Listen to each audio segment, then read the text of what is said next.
Good day. 2018 is a momentous year for the United Church of Christ in the Philippines. We will celebrate our 70th anniversary. And for that, we thank God for God's faithfulness for the 70 years of accompaniment in the work of the church. And we are happy to present this documentary to you to once more take a look at how our church has developed through the years, beginning from the turn of the 19th century as it moved to the opening of the American missions in the Philippines to its present-day ministries. By way of taking a look at some of the nodal points of our history, we hope that once more we rekindle the hope of strengthening our union as a United Church of Christ in the Philippines, appreciating the sacrifices and the efforts done by our forebears in seeing to it that the prayer of our Lord Jesus Christ, that they may be one, will be fulfilled. And so we hope that this will not just be informational but also inspirational in the doing of our ministry and mission as a church.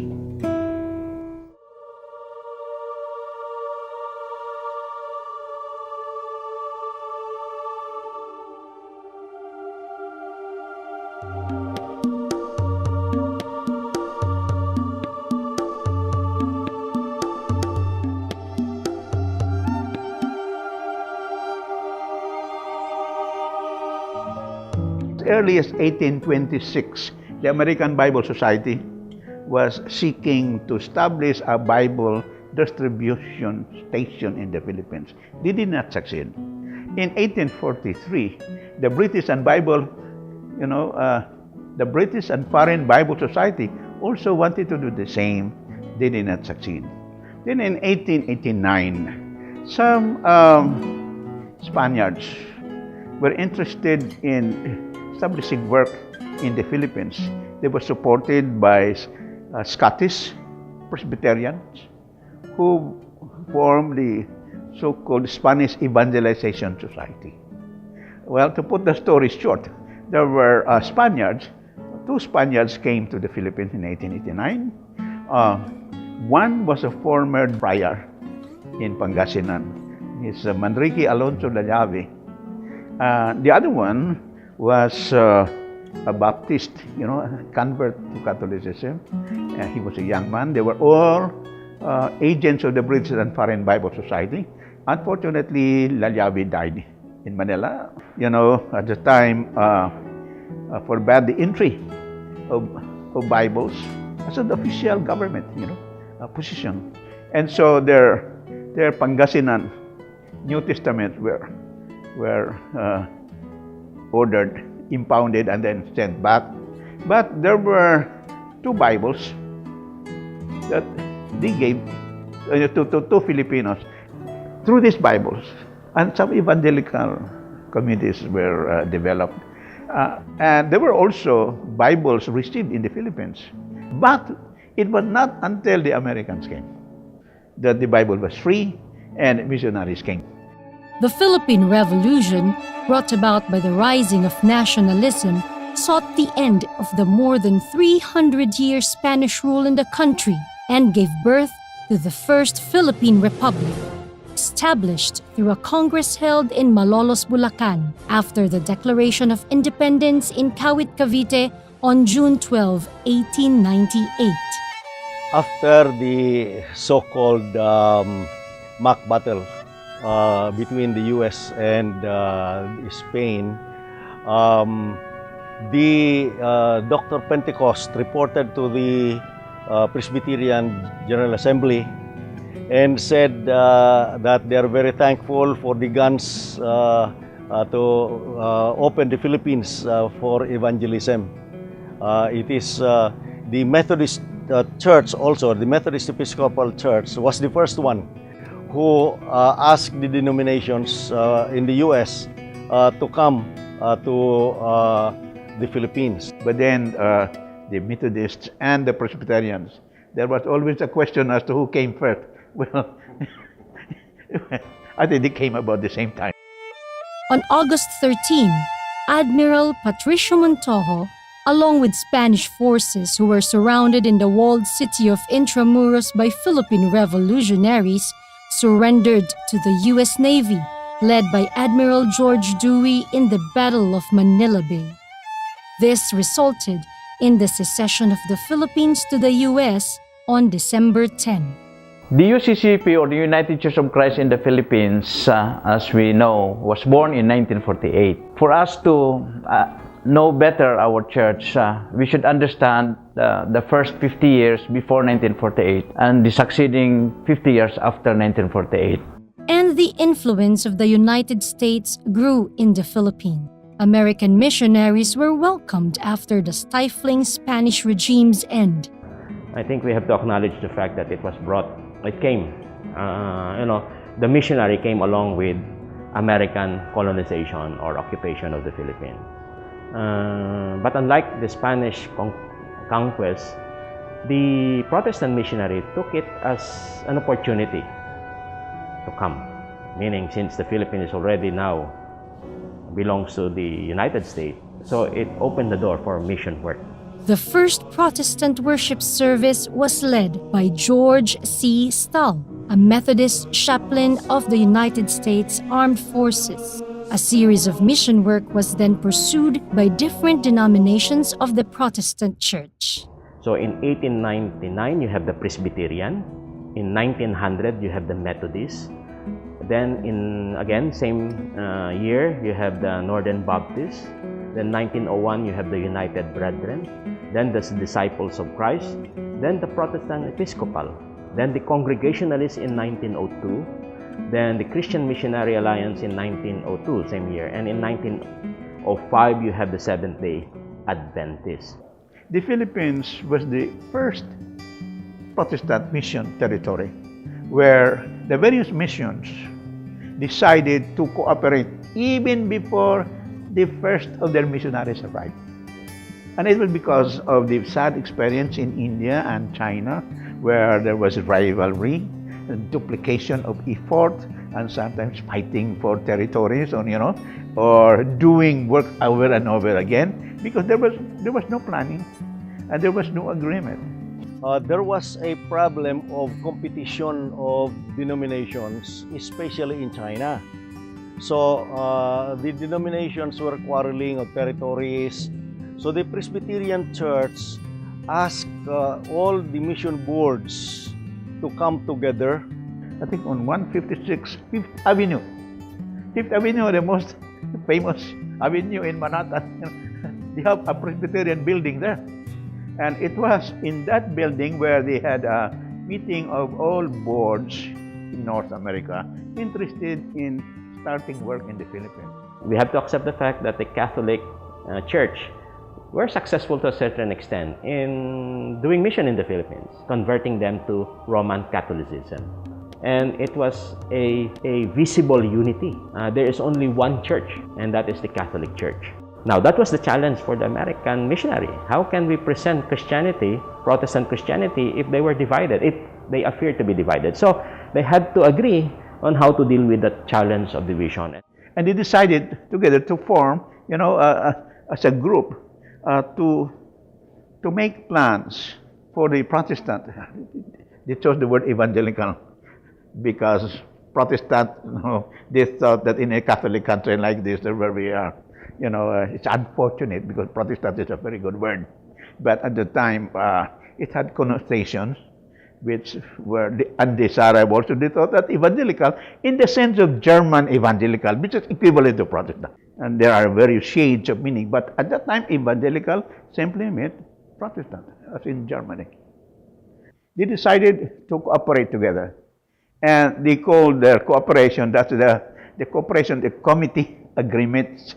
Committee, C-O-M-I-T-Y, not committee, but committee meaning friendship, brotherly friendship. So this was a friendly agreement among those who belonged to the Evangelical Union. And since there were missions, Philippine missions there, they decided, it was that Philippine Evangelical Union that decided how to, divide the country.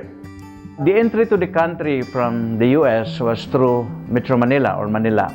And Manila was a free zone that all these missionaries can do mission in Metro Manila. But outside Metro Manila, it was designated or distributed in order not to duplicate the efforts for doing mission. And for the Episcopal Methodist, the central Luzon, these areas of Pangasinan and Pampanga. On March 2, 1899, Bishop James M. Thoburn, an American Methodist Episcopal bishop based in India, visited the Philippines to look for possibilities of mission work. April 1900 saw the coming of Reverend Thomas Martin and Reverend and Mrs. J. L. McLaughlin, the first missionaries from the U.S. to the Philippines sent by the Methodist Episcopal Church. One of the first denominations that came in to the Philippines when the Philippines was open for missionary work in 1900. So part of the committee agreement is that the Methodist Episcopal was designated to intensify their mission in Central Luzon and in Cagayan Valley. In the case of the Presbyterians from Manila down to South Luzon and going to the Visayas, those were the areas of the Presbyterians. The first missionary from the Presbyterian mission was Dr. James Rogers, and he entered the Philippines through the port area in Tondo. And in his first preachings, the first interested listeners were actually the leaders of the Katipunan of the Bonifacio faction. And later on, the first converts of the Presbyterian mission were the Katipuneros, including the treasurer of the Katipunan and also the wife of Bonifacio, Gregoria de Jesus. The Presbyterian Church USA sent their first missionaries, Reverend James B. Rogers, Dr. George and Mrs. Alberta Wright, and the Reverend David and Mrs. Laura Hibbard, who were sent to the Visayas.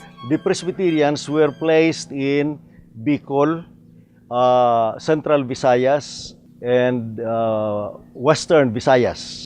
But you see, before the Ecumenical and before that Evangelical Union, there were already Baptist missionaries who had established themselves in Iloilo. The first Baptist missionary was in Ilonggo, so they usually come home. So they decided, since the Baptists are already in Iloilo, well, let the Presbyterians and Baptists divide the territory. And in the case of the United Brethren, the La Union area going to the Baguio and Cordillera were assigned to the United Brethren. Reverend E.S. Eby and Reverend Sanford Cutts arrived in 1901 from the Church of the United Brethren, followed by Dr. Howard Widows, who worked in the provinces of La Union and Pangasinan for over 40 years. On April 1st, 1903, the first missionary had arrived in San Fernando, La Union, April 1, 1903. And the Reverend Dr. Howard Widows and his wife rented a home there in the capital of San Fernando and stayed there. He sent a telegram to the United Brethren in America saying, "Greetings from the first conference, Ilocano United Brethren conference, composed of about 6 or 8 local churches in La Union."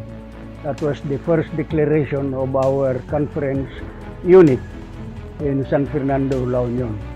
Then from there, we divided the area of the La Union and Ilocos Sur and Pangasinan into 3.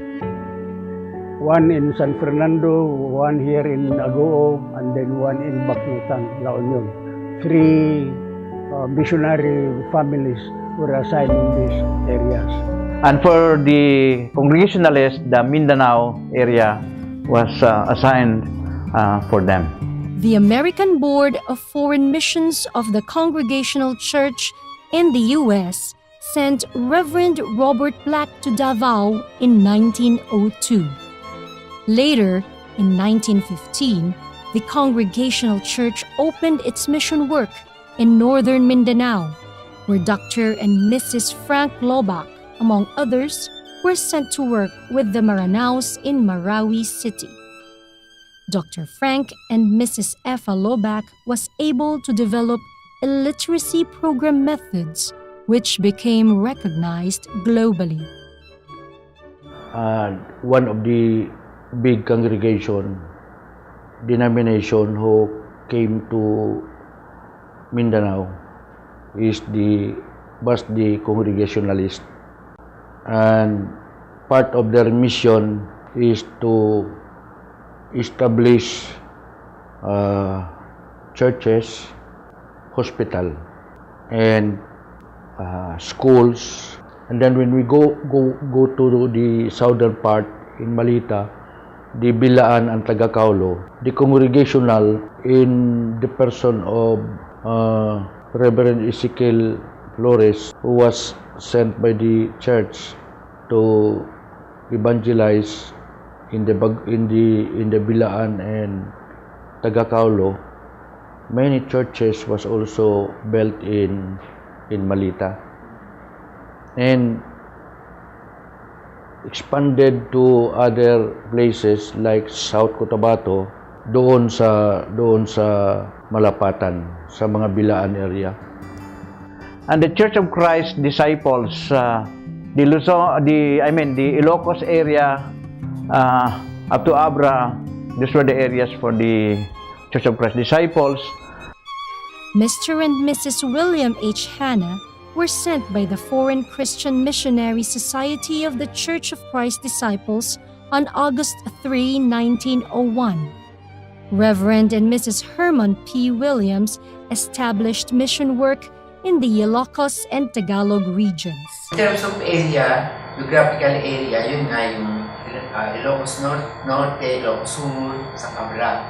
Tapos yung dito naman sa Katagalugan, Central Luzon, Zambales din, up to Laguna, sa Cavite, yun ang mga area nila. Tapos meron tayong dalawang missionary na noong 1926 ay merong missionary na medyo conservative, yung si Wolf. Tapos yun namang isa ay si Higdon, Dr. Higdon.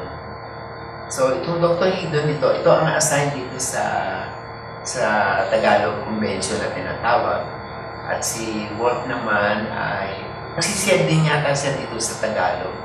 So nung malaki na ang mission natin sa almost all provinces, maraming mga yung mga na-establish na churches natin.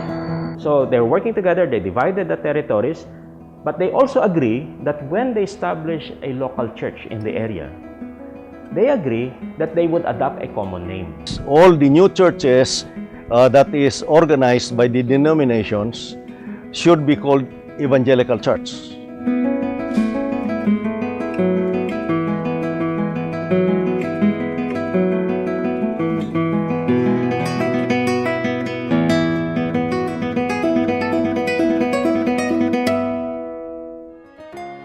There was an agreement of having an organic union in a local church context. That's why the United Church in Manila was established as the organic union of members from the Congregationalists, Presbyterians, and the United Brethren. In 1912, I think, or 1915, there was a suggestion to organize the Evangelical Church of the Philippines. It took months. We're not able to form the church. It is partly because of the congregational polity. Hindi magkaisa sa government. Okay. Kasi there are three major government. The congregational is local church.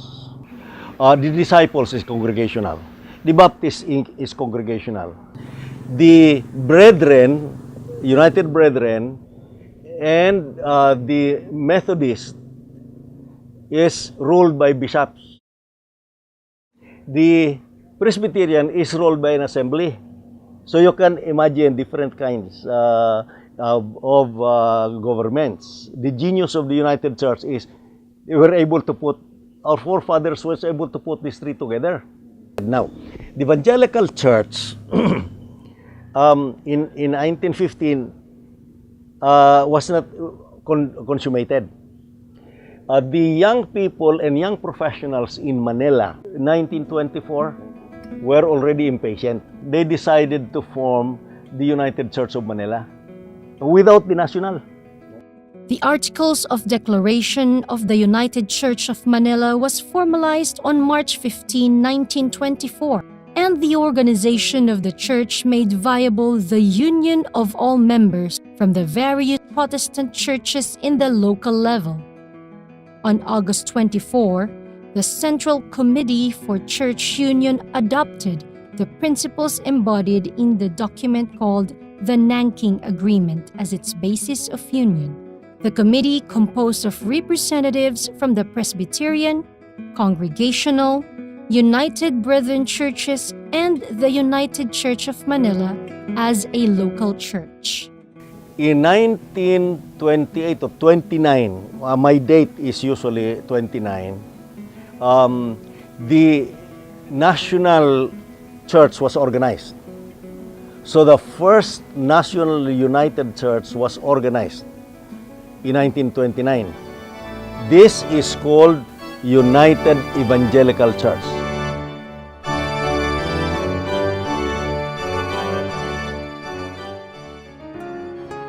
And the first Protestant church in the country, its officers were Reverend Enrique Sobrepeña as moderator of the General Assembly, Reverend Dr. George W. Wright as General Secretary, and Reverend Dr. J. Leon Hooper as General Treasurer. There was only one Methodist church at the time in the Philippines. That was the Methodist Episcopal Church, which central office was in New York. But an incident happened in one conference here in the Philippines that this conference decided to become independent. That was in 1933. So palagay ko nagkaroon ng kaunting alitan kasi noong 1933 nagkaroon ng annual conference ng Methodist Episcopal Church. This is the Philippine Annual Conference dun sa San Nicolas, Pangasinan. 1 year before that, kasi ang mga leaders ng Methodist Episcopal Church noon, sina Bishop Cipriano Navarro, nagkaroon ng issue with a Filipino pastor. Ang tawag sa kanya was a Pastor Milesio de Armas. Walang details, pero I think there was a moral case. So nag-investigate sila ng 1 taon. So, investigation and trial, may committee. It was headed by Reverend Cipriano Navarro. So, they found him guilty. Pero nung ipinadala ito doon sa Mother Church, sa States, nag-appeal siya. At ang ginawa ng Methodist Evangelical Church General Conference sa Amerika, binaliktad nila yon. So, inakwit siya. Nung dumating ito kina Reverend Navarro, nag-appeal sila. Now, the time of the annual conference sa San Nicolas, they won. Tinake up na yung case. At sinabi na walang na-receive na appeal from the committee. So, ang sinabi doon na acquitted. So, the discussion, katakot-takot na discussion sa plenary. Noong March 24, that was the day 2 of the conference, nag-walk out ang 33 ministers, laymen, and women. Nag-meet sila sa bahay ni Mr. Basilio Fragata. Tapos, parang tinuloy nila yung session.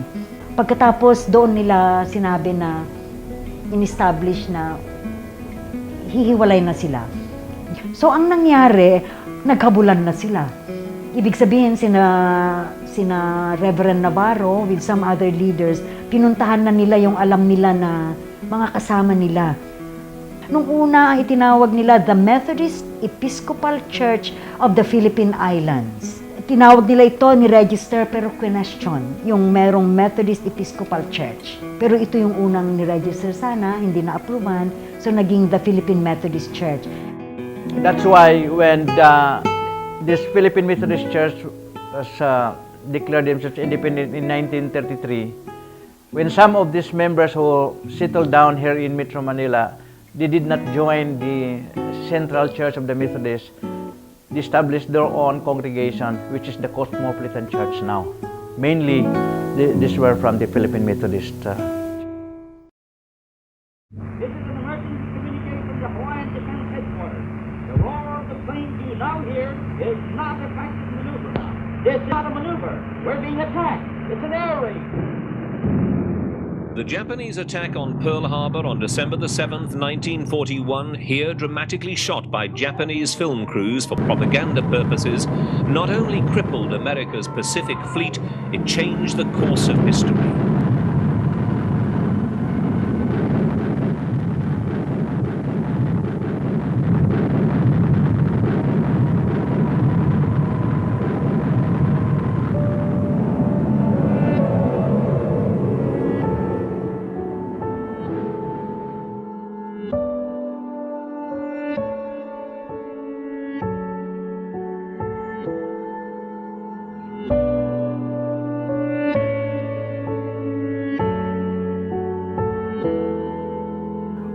During the Japanese occupation, the missionaries were either imprisoned or they went out, or they were taken out. Like here in Siliman, they went to the mountains, and later on, they were taken by boat to Australia. So there was no missionary here. It's only Filipino. Yeah, the Japanese were not interested in religion. They were, we're talking military. This is a military policy. We want to minimize our having to deal with various groups of Filipinos. We would like to deal with them as one group, since we cannot. Okay, and there are many Protestant churches. We'll ask the Protestants to be represented by one. You see, the propaganda corps, the Japanese propaganda corps, I think 13 Catholics and 13 Protestants. Protestant ministers and Catholic priests were in the propaganda corps. And so they decided, okay, we'll deal only with three. Catholic Church, Philippine Independent Church, they cannot be with the Catholics, and the Protestants just as one group. And that's where they chose the leading evangelical leader. At that time, of course, it was Sobrino Peña. In Manila, because the other leaders were outside Manila. And so the Japanese encouraged. Why don't you just create one Filipino church? Because in Japan, we have one Protestant church. The Kyodan is one Protestant church. Okay. And so many churches came together. In a way, some said, this is what we were hoping for, that there will be only one church. But of course, it was under Japanese pressure. So there was one church, the Evangelical Church of the Philippines, which technically was supposed to let everybody come in. So they formed a united church with several other denominations. Include the United Evangelical Church, the segment of the UNIDA, and the Yemilip, and the Philippine Methodist Church. So they were formed into a single denomination called the Evangelical Church during the Japanese occupation. After the war, of course, they broke up. Kasi forced naman it was forced during the Japanese occupation. So, the two major churches that stayed, they have the United Evangelical, mostly Presbyterian. Presbyterians in Luzon adhered to it. But you see, during the war, the Presbyterians in the Visayas did not know what was going on in Manila. And so they were not part of of all the negotiations and all of that. And the congregational. We are in the Mindanao. We are not part of the Manila group. So, the Manila Northern Luzon group continued with ECP, the Evangelical Church of the Philippines. That is Sobre Peña group of the United Brethren and Philippine Methodist Church. This is the Navarro group. This would actually create a tension later because there would be a group of church leaders led by Moderator Dia that acknowledging that, insisting that the United Evangelical Church of 1929 still exists. So that's why we have, in the post-war period, tension. The old evangelical church, the old United Evangelical Church in the Philippines split to purely United Evangelical Church, and then United Evangelical Church and other churches in the Japanese-sponsored Evangelical Church of the Philippines. So you're talking about three main denominations in the negotiations between 1946 to 1948. I think there was this tension between the two big leaders. I think the ones who worked for the peacemaker was Bishop Rodriguez. In 1947, there was already this association of some kind of a conciliar movement of the evangelical churches in the Philippines, different denominations. Bishop Navarro was the chair of the Federation of Philippine Evangelical Churches.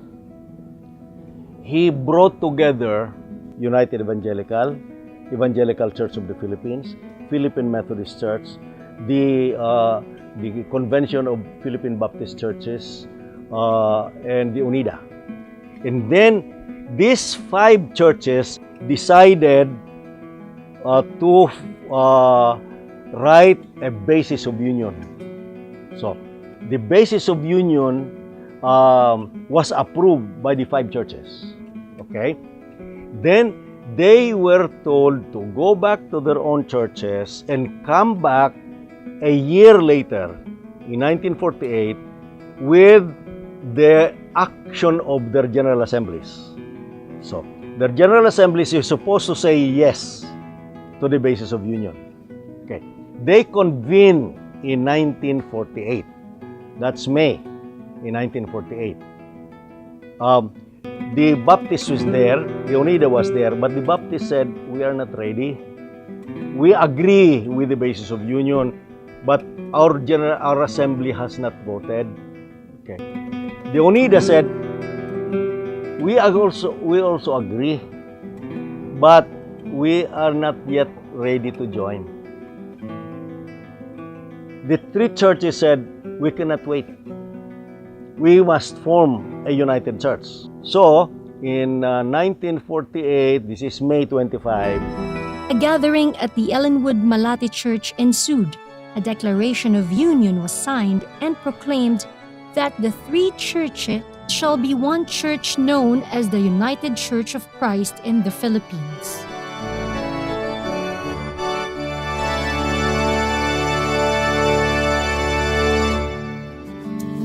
The first offices of the UCCP were located at the ground floor of the building of the Ellenwood Bible School and Dormitory in Malate, Manila.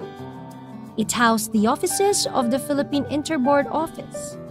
The departments, which were earlier called commissions, were National Programs on Mission, Evangelism, Medical, Public Welfare, and Christian Education. The elected officers of the church were Reverend Enrique Sobrepeña, Bishop for North Luzon, Reverend Cipriano Navarro, Bishop for South Luzon, Reverend Leonardo G. Dia, Bishop for Visayas, Reverend Proculo Rodriguez, Bishop for Mindanao. Reverend U. Bosman, General Evangelist, Mr. Jose L. Navarro, General Treasurer, and Reverend Stephen L. Smith, General Secretary. Saya ako sa delegado soon. Malinwalo kami na delegado na magrepresentar sa Manila, manunungon nga soon na Uniting Assembly. O yun. Sa'yo ako sa napili. Kaya ang konferensya Santosan entero na grupo antes the very beginning arayo makuha si Sobre Peña, makuha si Navarro, na makiayo na mauna yun na nangarana United Churches of Christ and the Philippines.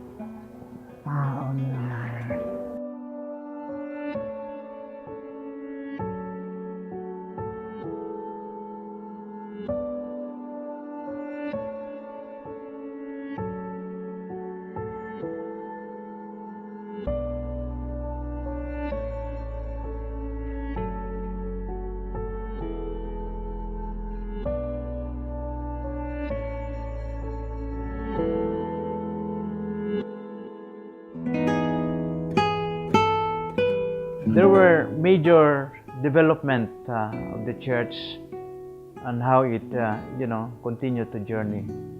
For instance, in the 1950s, we remembered the important adoption of the Constitution and Bylaws as the first common statute of the church. And in that Constitution and Bylaws, somehow the polity and traditions of the 5 denominations were being harmonized. Powers and responsibilities and duties of the local churches were defined. That's the Congregationalists and the Disciples polity.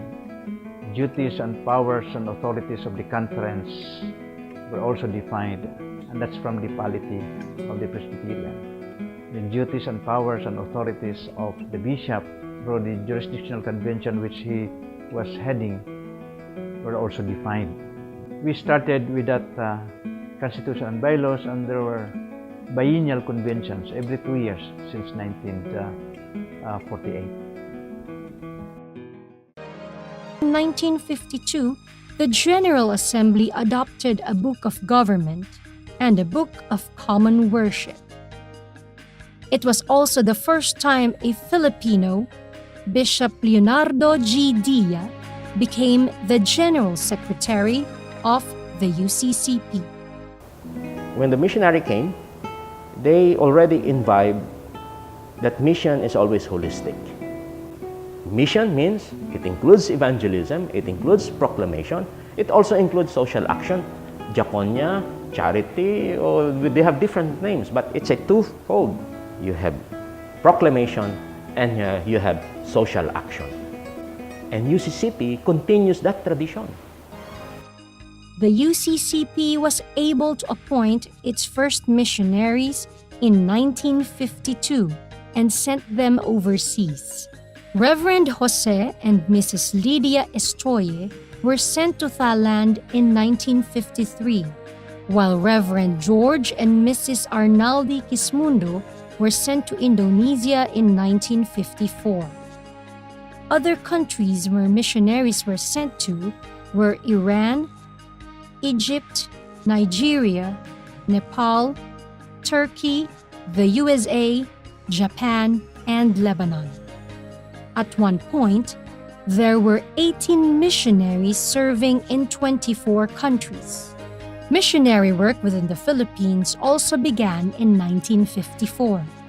Mission work among the Bilaan tribes in southern Mindanao began through the efforts of Reverend Lorenzo and Mrs. Estrella Henotiva. The Reverend Samuel and Mrs. Naomi Velez were sent to work in Kalinga Apayao in the Cordillera. Then the evangelism, aggressive evangelism efforts, especially in the Visayas and also in the Mindanao, as well as in the northern Philippines, were really going on very much aggressive. That's why at that point, many local churches were established through the organized and aggressive evangelism campaign. The General Assembly then decided to call for the drafting of the UCCP Constitution and bylaws. Here, the Reverend Norwood Tai, a missionary from the Disciples, was elected as General Secretary in 1956. I remember my father. My father used to tell a story that the United Church of Christ in the Philippines in 1956 started a frontier ministry. It's a new type of mission. It's the ministry to the industrial community, preaching the good news with workers and at the same time organizing union. And so they formed the Committee on Industrial Life, or COIL, that's the acronym, Committee on Industrial Life, with a full-time fraternal worker, Reverend Richard Potig. The next year, the construction of the UCCP National Offices building along Highway 54, which is now known as Epifanio de los Santos Avenue or EDSA in Quezon City, began. It was completed in 1958, and the Malate offices moved to the new address. 1958 marked the first Constitutional Convention, and the General Assembly approved the draft of the UCCP Constitution to be referred to the annual conferences. In 1959 and 1964, almost 5 years, eventually this COIL program became part of the summer exposure program of the seminary, of Union Theological Seminary, the Divinity School, the College of Theology of Central Philippines University, and St. Andrew Seminary. It was an inter-church program, pioneered by the UCCP, but it became an ecumenical program in the seminary. It's the ministry to the industrial community. The 1960s signaled the continuous development of the church. The General Assembly proclaimed the approval of the UCCP Constitution for implementation in 1960. This provided for the election of jurisdictional bishops by the General Assembly with a 4-year term, and for the General Assembly to meet every 2 years. In 1960, student ferment. There was a lot of demonstrations. Then labor movements.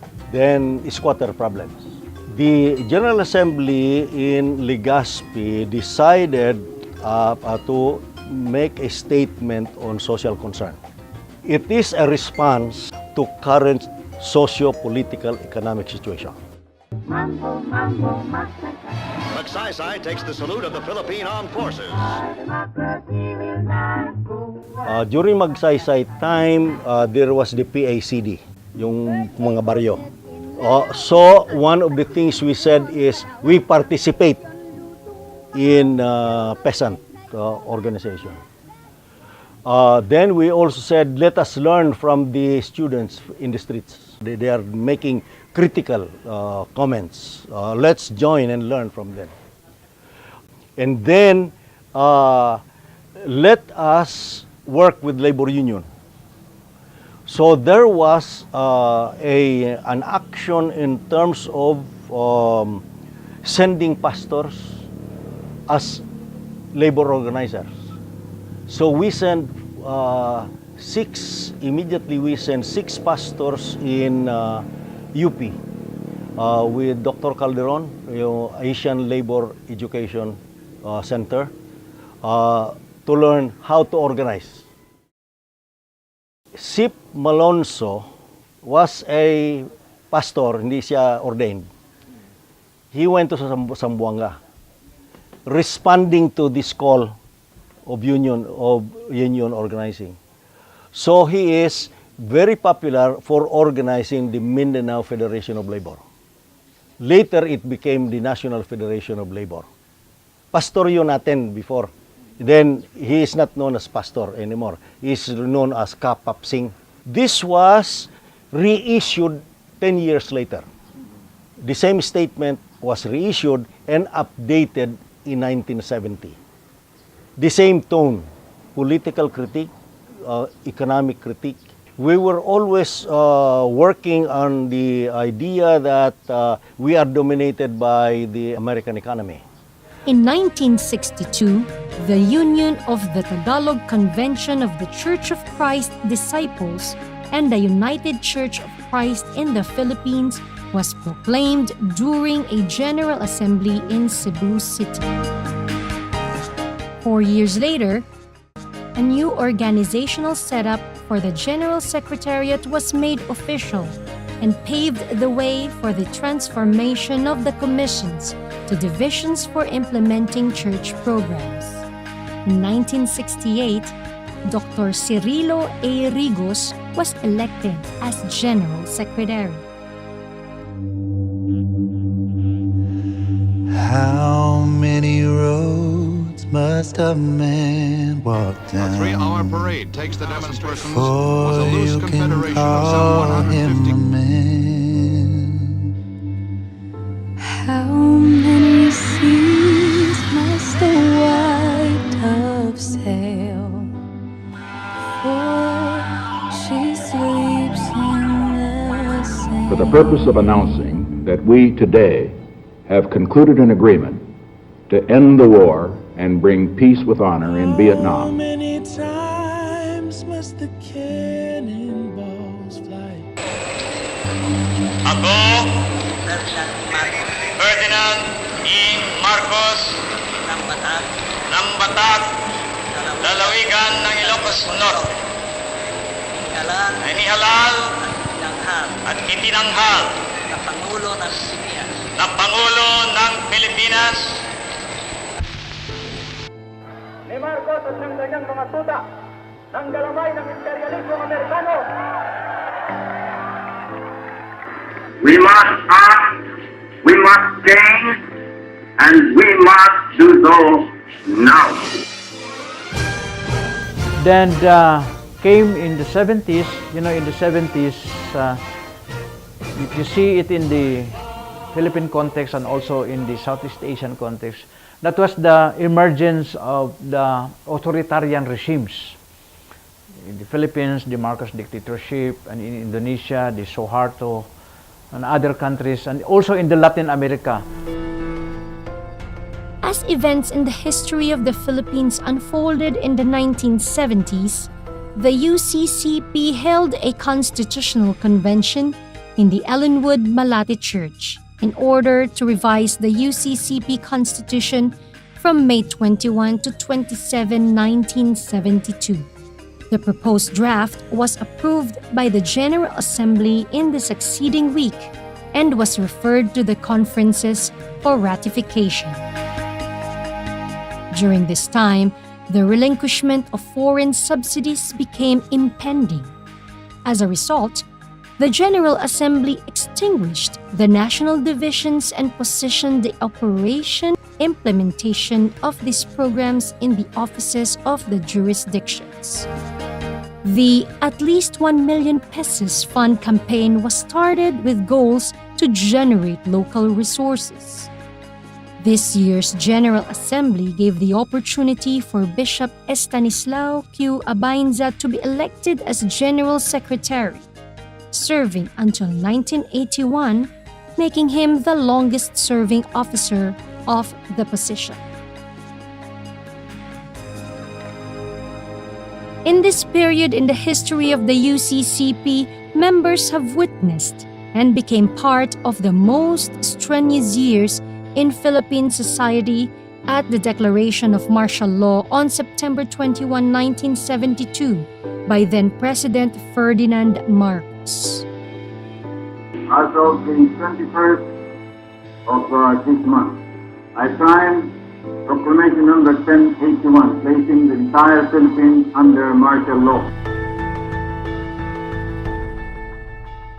In 1973, the conferences ratified the UCCP Constitution and bylaws during their annual sessions.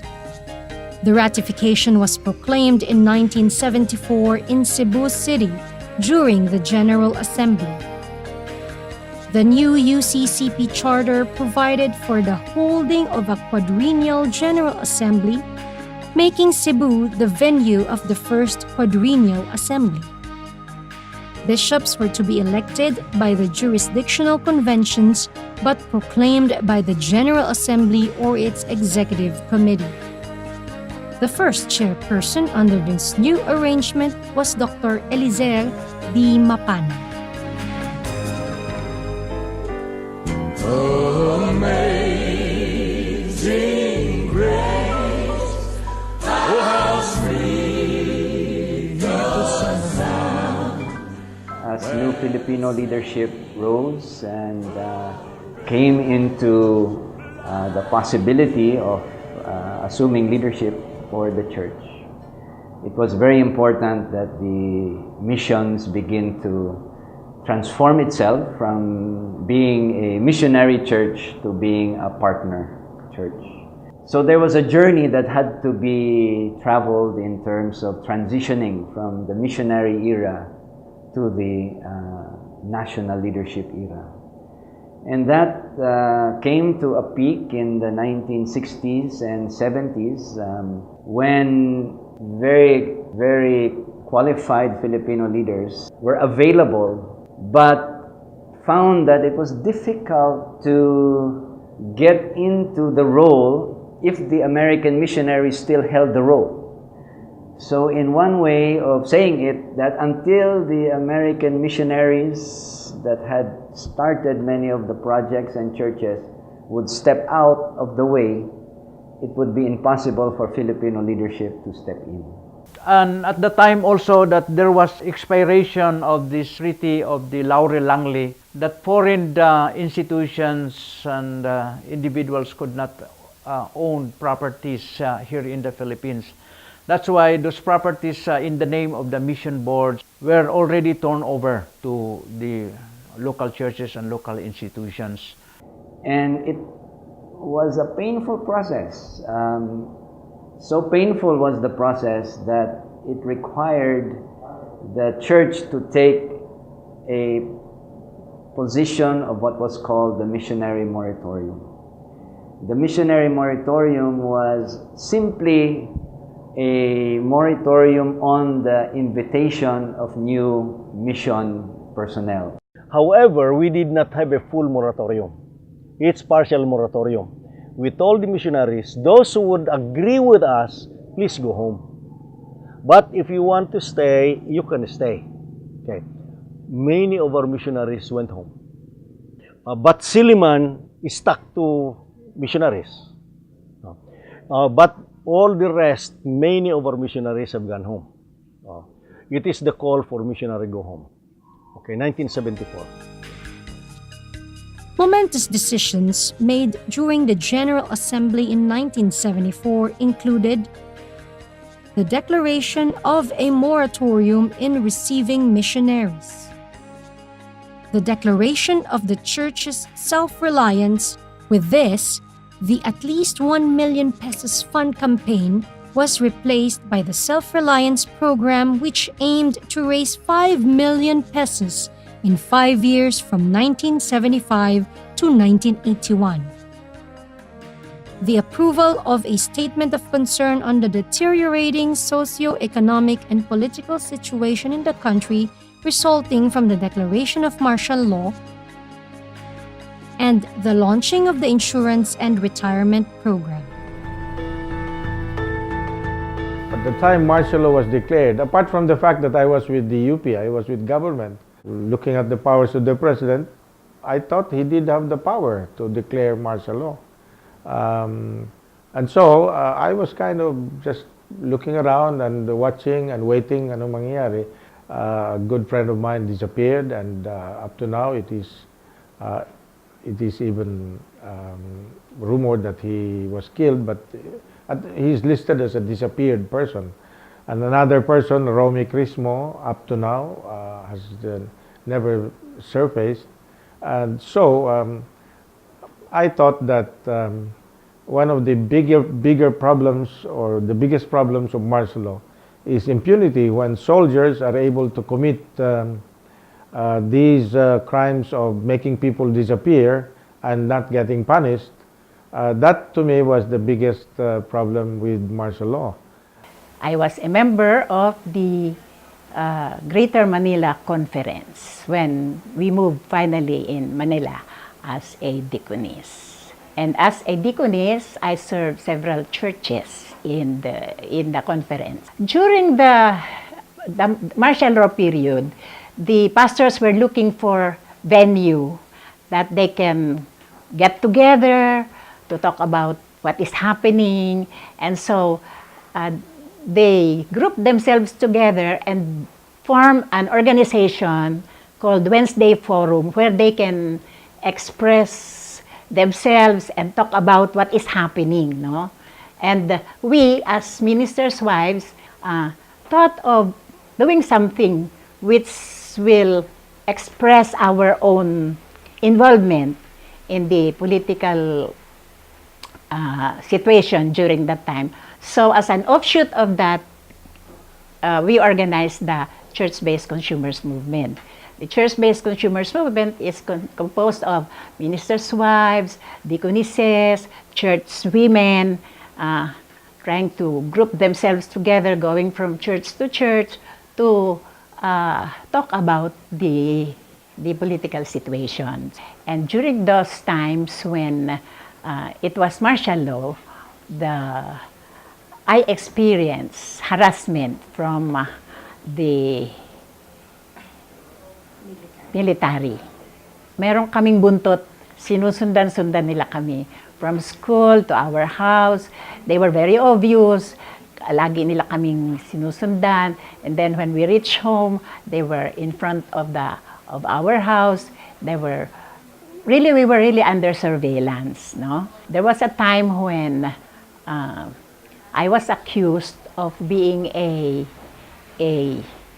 courier of the underground, which of course is not true. Well, syempre, nakakatakot nung panahong yun, no? Kasi hindi mo alam kung anong mangyayari, baka damputin ka na lang. Which is true because they came to our house twice.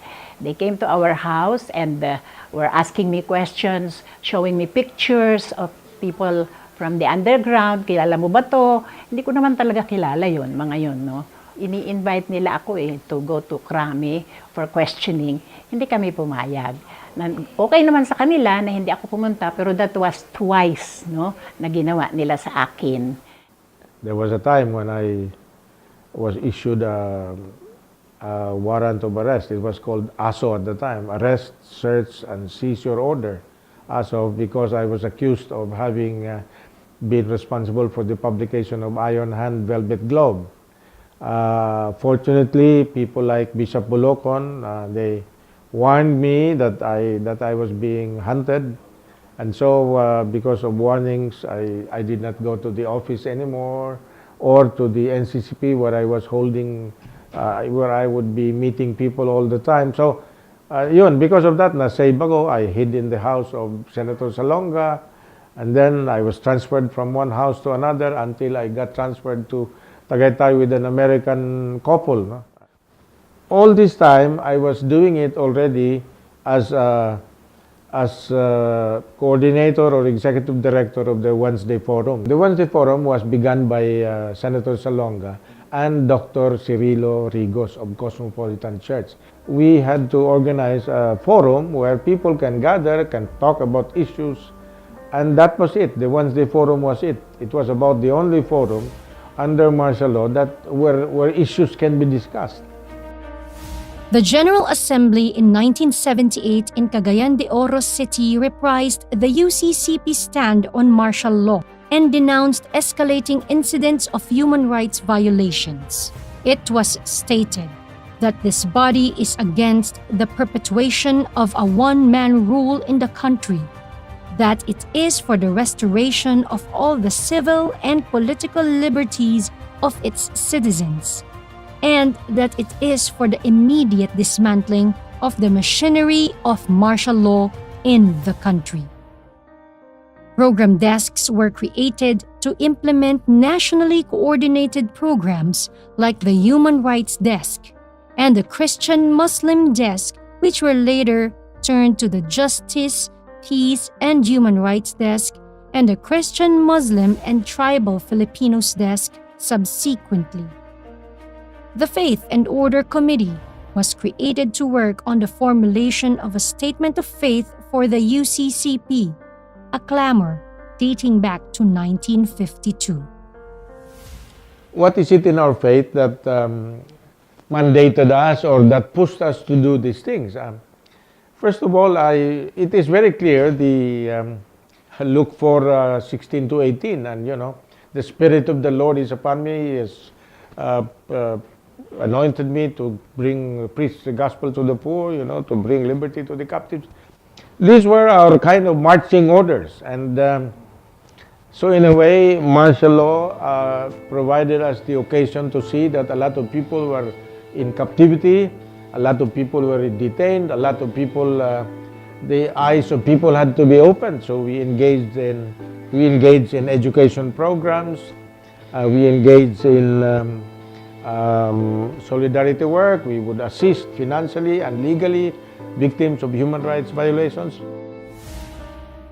In 1981, Bishop Marciano Quiocho became acting General Secretary and served up to 1982.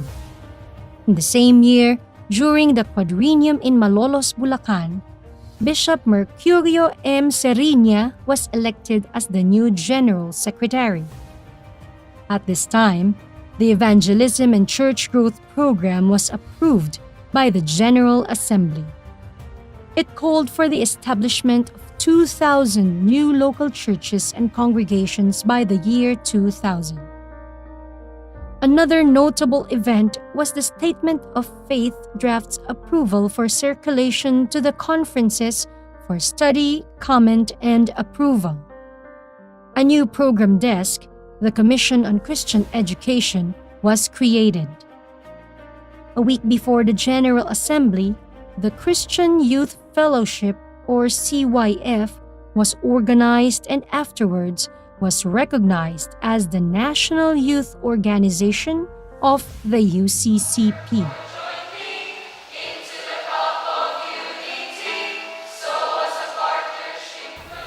When the United Church of Christ in the Philippines was still in its formation stage, it has gone through several evolution.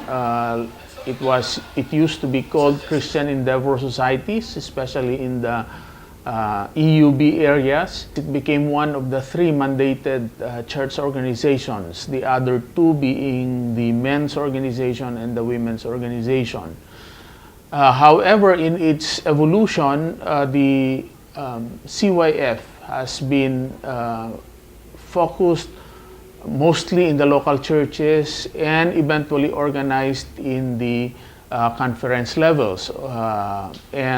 These have been going on for some time until such time that in the jurisdictional levels these were formed.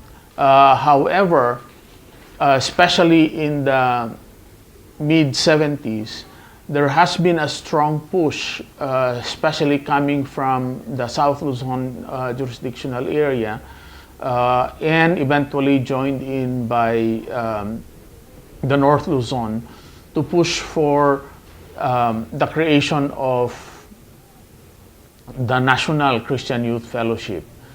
And in 1978 in Silliman University, it was decided that the young people of the church will form a national level of the Christian Youth Fellowship. And from then on, the next significant step that happened was the calling of the Constitutional Convention in Cebu in 1980. It took another year, 2 years more, to go through the ratification process and eventually gathering the representatives of conferences and jurisdictions in 1982, shortly before the 1982 General Assembly in Malolos, Bulacan. And in that gathering, the National Christian Youth Fellowship was formed, and I was elected as the first president at the time. I was the second national president of the National Christian Youth Fellowship. And when we became the national leaders, the challenge for us is how to heighten the awareness of our CYF from merely local CYFers or to conference CYFers, because at the time, young people can associate themselves only as belonging to one local church or belonging to a conference. What we did then was to come up with an ID, national ID, where all CYFers will have an ID of their own that can show everyone, and we hope that that ID elevates their awareness. We also provided a lot of initiatives in terms of materials, Christian education materials, Sunday school materials, youth Sunday materials through all the conferences. This also was part of the effort to elevate awareness and thinking of the young people.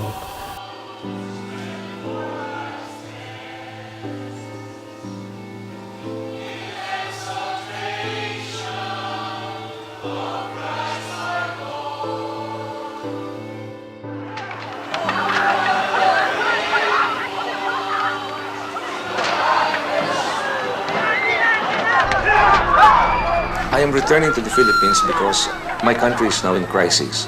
We are in terrible economic crisis, and maybe soon we'll be having a political crisis. I have been away for 3 years in exile, and the time has come, I think, for me to return so that I can help reorganize the opposition in my country. And if Mr. Marcos calls an election in 1984, the opposition will be ready to meet the challenge. I don't know what's the situation on the ground. You have to be very ready with your hand camera because this action can become very fast. In a matter of 3-4 minutes, it could be all over, you know. And I may not be able to talk to you again after this.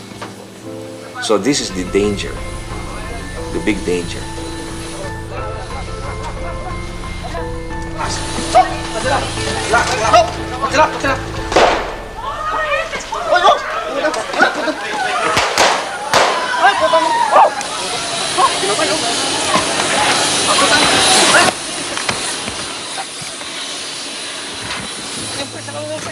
In 1983, the assassination of Senator Benigno Aquino Jr.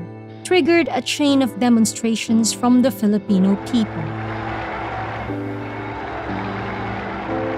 The next year brought about the establishment of the Development and Services Desk and the Mission and Evangelism Desk through the Executive Committee. After the tumultuous 20-year rule of then-President Ferdinand E. Marcos, the People Power Revolution, a series of popular demonstrations in the Philippines from February 22 to 25, 1986, ended martial law as the Philippines transitioned into a democratic state under the leadership of President Corazon C. Aquino. The UCCP did not exempt itself from being a voice for its members and the society.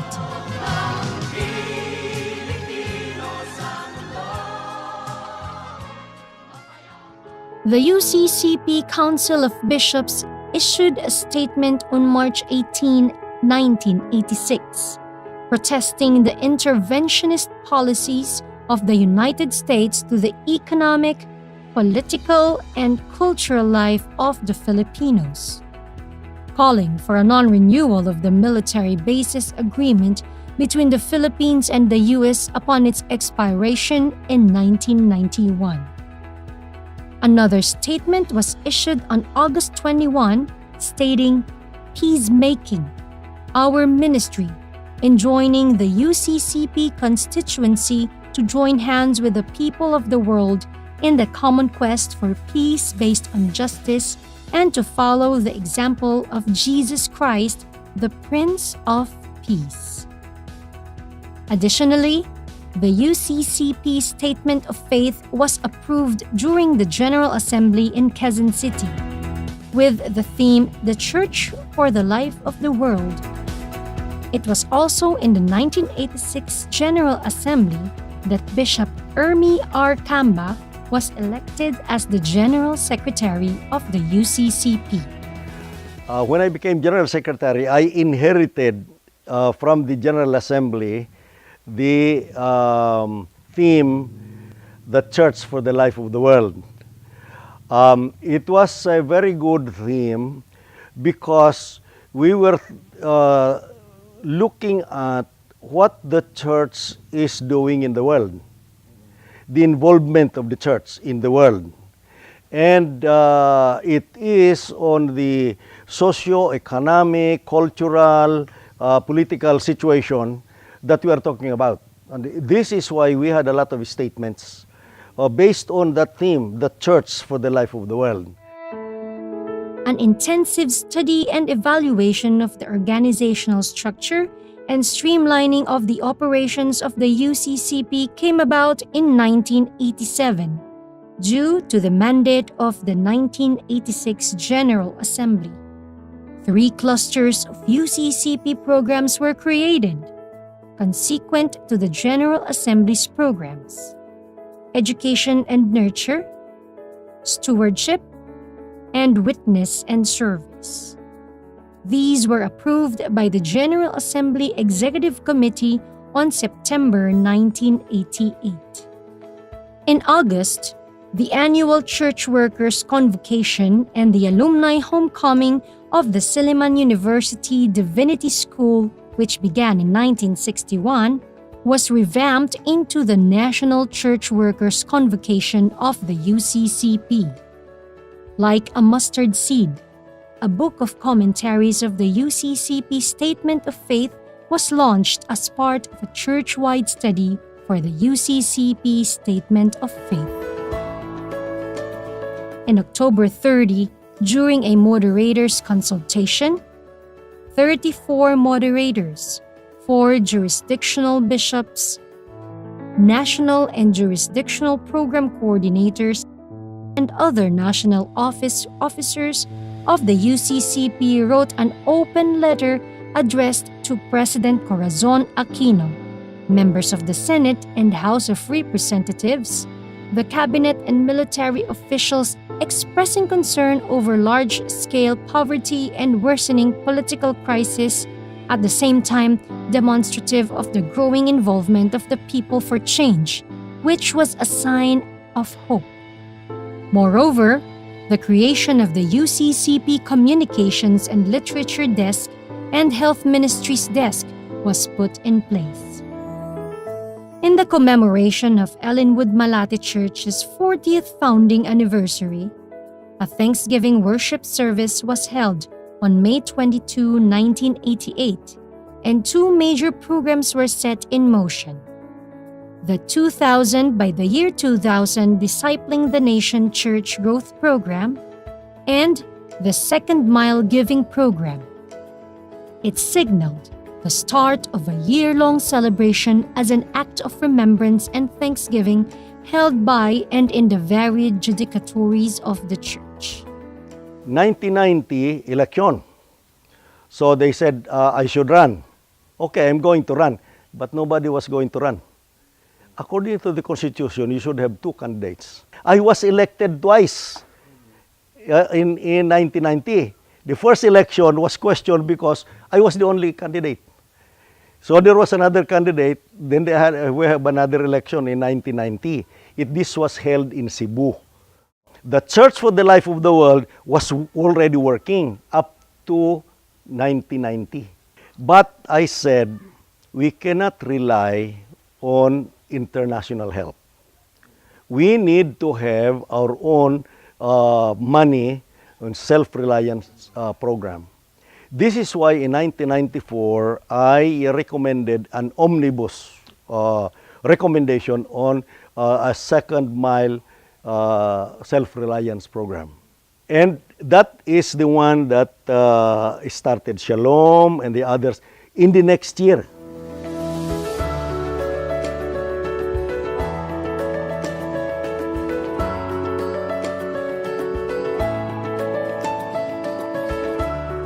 During this period of the UCCP journey, the Church also celebrated its golden anniversary in 1998.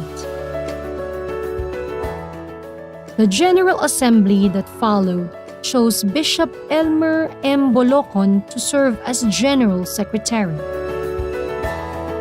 In 1999, the Vision, Mission, and Goals and the 50-year strategic plan was formulated and adopted by the Church. With the ratified Constitution and bylaws already in place, active engagement of more lay persons in various levels of church leadership had observably increased, thereby ending the dominance of the clergy in different levels of church management from the national down to the conference levels. In the 2006 General Assembly held in Digos, Davao del Sur, a younger generation of laypersons, including bishops, took the helm of church leadership with Bishop Elizer M. Pascua as General Secretary and Attorney Joel L. Bodigon as Chairperson. It was in that same assembly that the United Church Workers Organization, or UCWO, and the Christian Young Adults Fellowship, or CYAF, were given birth. This juncture of our history as a nation was marred by political bickering and scandals, graft and corruption. Of that greater battle for one people, one country. Deception and fraud within the bureaucracy and violent political incidents of killings, harassments, and abductions of identified activists and progressive elements. In fact, a number of our pastors and lay leaders were either extrajudicially killed or abducted during this period. Hindi nila ba itatago ang pamamaraan? Sino ba ang pwedeng magdala ng baril ng gayon na lamang? This situation was very, difficult. It was during the leadership of Gloria Macapagal Arroyo, who was then president. And it was a period of socio-political crisis. I recall that our term, or at least my term as bishop, was welcomed by, sad news of killings, political harassment. For instance, shortly after our election as bishops in Digos, few hours after the election,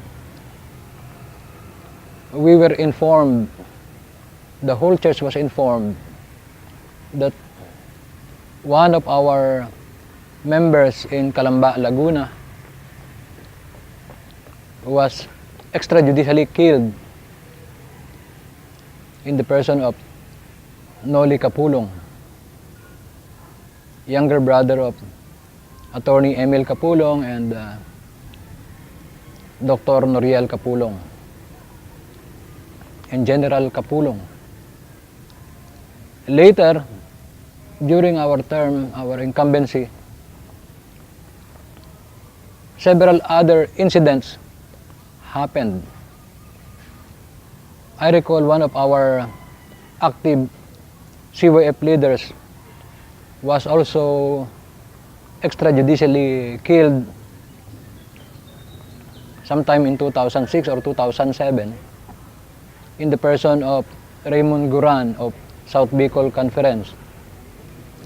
There were other victims of injustice, like one of our fellow pastors then who was assigned as pastor of a church in Santa Rosa, Laguna, was abducted.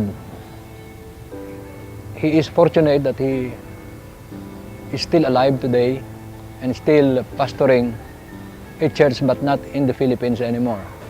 At mananagot kayo doon sa sambayan ng inyong nilupig, inyong pinaslang kanilang mga leaders.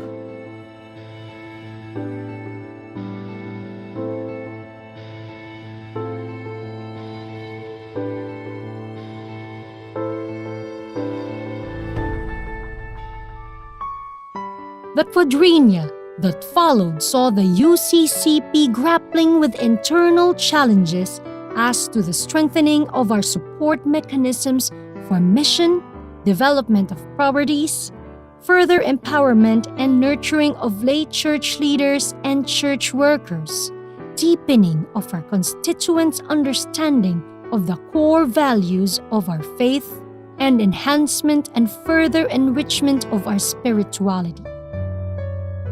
We cannot understand what the United Church is all about if we do not understand our history. We need to understand that the church is not ours. We are only part of the church because we are called by God in Jesus Christ, or we accept the call. But when we accept the call and say, I believe in the Lord Jesus Christ, then we need to live that out. Imitatio Christi, imitation of Christ.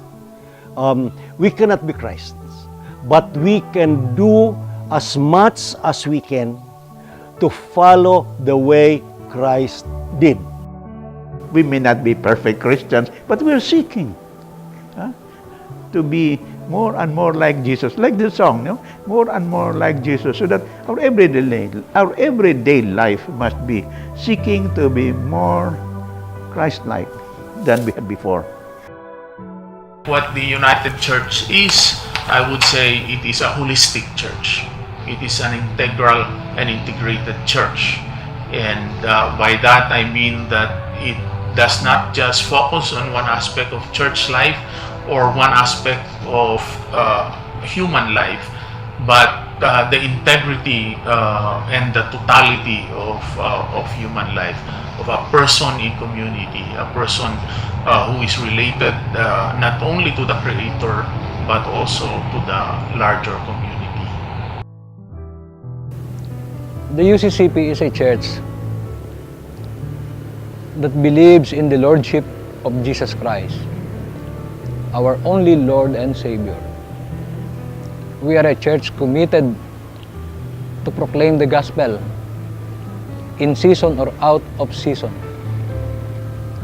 We are a church that believes in the gospel and that the gospel should be concretely manifested in the here and now, that the gospel should be relevant and responsive to the condition, needs of the people, especially the poor, the marginalized, and the oppressed.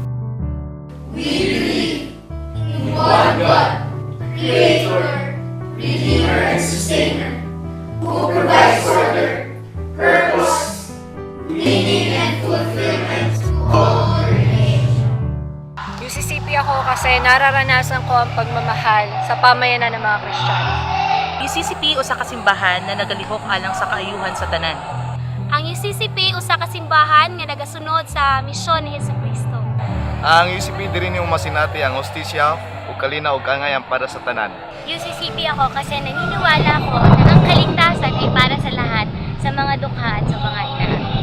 Ang UCCP wala ni siya nagsintro sulod sa simbahan kung dili migawas ni siya nakigdugtong sa ubang tao, naghatag og awareness para sa pagprotekta sa binuhat sa Ginoo aron kita magpuyo nga malipayon.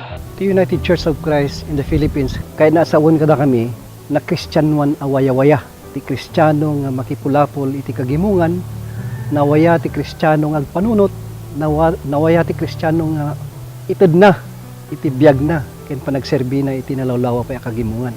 Para sa akin, ang UCCP, lapat, akma, napapanahon at naayon sa karanasan at kalalagayan sa konteksto ng mga tao ang teolohiya ng United Church of Christ in the Philippines.